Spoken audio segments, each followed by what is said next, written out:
ان تصویر کو غور سے دیکھیں. آپ کو اس تصویر میں کیا نظر آیا؟ ویڈیو میں جانے سے پہلے کمنٹ میں ضرور بتائیے گا. آپ کے خیال میں یہ ایک عمر رسیدہ خاتون ہے جس کی لمبی ناک ہے اور جس کی عمر 60 سے کچھ زیادہ ہوگی، یا پھر یہ کوئی 25 سال کی خوبصورت دوشیزہ ہے جس نے ایک شال اوڑھا ہوا ہے، جس کی خوبصورت ناک ہے اور وہ ایک ماڈل ہے؟ اصل میں یہ ہمارے دیکھنے پر ہے کہ ہم ان تصویر کو کس زاویے سے دیکھتے ہیں.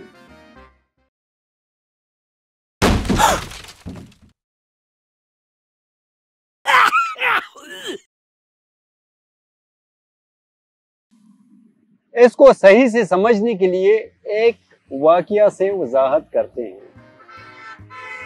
ایک دن میٹرو بس میں لوگ بیٹھ کر اپنی منزل کی طرف رواں دواں تھے. سب خاموش بیٹھ کر یا تو اخبار پڑھ رہے تھے یا کوئی سوچوں میں گھومتا تو کوئی آنکھیں بند کر کے آرام کر رہا تھا. ماحول پرامن اور مکمل خاموشی تھی. پھر اچانک ایک بندہ اپنے بچوں کے ساتھ میٹرو میں داخل ہو گیا. بچے بہت شور مچا رہے تھے. اچانک ماحول تبدیل ہو گیا. وہ آدمی میرے ساتھ والی سیٹ پر بیٹھ گیا اور سب سے بنیاز ہو کر اس نے آنکھیں بند کر لی اور بچے شور کرتے چیزیں ادھر ادھر پھینک رہے تھے یا پھر لوگوں سے اخبار چھین رہے تھے. یہ بہت ہی عجیب تھا. لیکن میرے ساتھ بیٹھے بچوں کا باپ اس سب کے لیے کچھ نہیں کر رہا تھا. یہ سب انتہائی مشکل تھا جس سے تنگ نہ ہوا جائے. مجھے بہت عجیب لگ رہا تھا کہ وہ شخص اس سب پر مکمل خاموش تھا، حالانکہ میٹرو میں موجود سب لوگ اس سب سے بہت عاجز آ چکے تھے.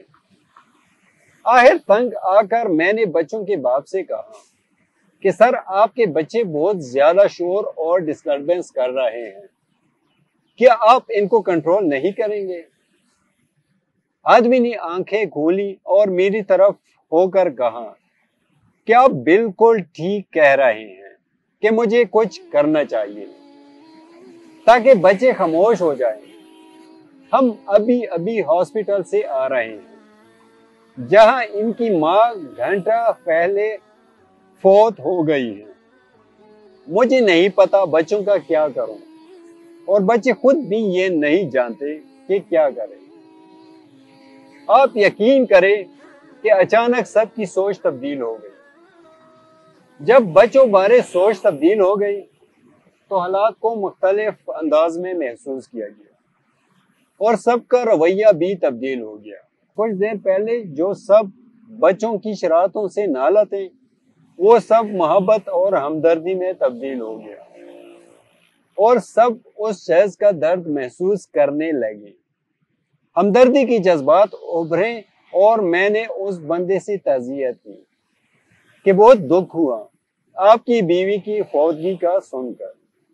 کیا میرے لائق کوئی خدمت ہے؟